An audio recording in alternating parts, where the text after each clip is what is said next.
8वें वेतन आयोग को लेकर 23 अप्रैल को बड़ी बैठक। सरकारी कर्मचारियों और पेंशनधारकों को मिल सकती है बड़ी राहत।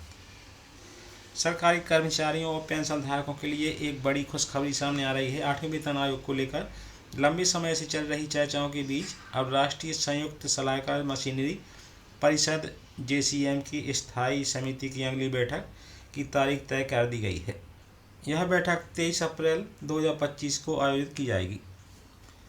सरकार की ओर से जनवरी 2026 से 8वें वेतन आयोग को लागू करने का संकेत दिया गया था, लेकिन अब तक इस पर कोई आधिकारिक अधिसूचना जारी नहीं की गई है।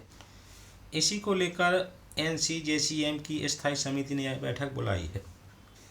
24 मार्च 2025 को JCM के उप सचिव द्वारा भेजे गए पत्र में यह जानकारी दी गई है कि बैठक के लिए कोई निश्चित एजेंडा तय नहीं किया गया है। हालांकि यह तय माना जा रहा है कि इस बैठक में 8वें वेतन आयोग के गठन और टर्म्स और रेफरेंस को लेकर गंभीर चर्चा हो सकती है।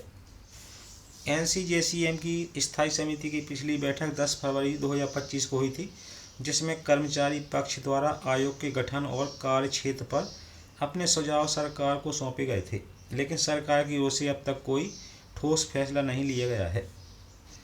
हाल ही में मीडिया रिपोर्टर्स के अनुसार 8वें वेतन आयोग के गठन और उसकी शर्तों को लेकर केंद्र सरकार जल्द ही अंतिम निर्णय ले सकती है।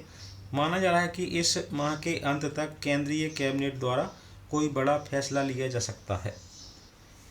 चूंकि अप्रैल 2025 शुरू हो चुका है और आयोग के गठन की दिशा में कोई आधिकारिक कदम नहीं उठाया गया है, इसलिए कर्मचारी संगठनों ने एक बार फिर बैठक बुलाकर सरकार पर दबाव बनाना शुरू कर दिया है। उनका मानना है कि सरकार को जल्द से जल्द आयोग के गठन की घोषणा कर देनी चाहिए।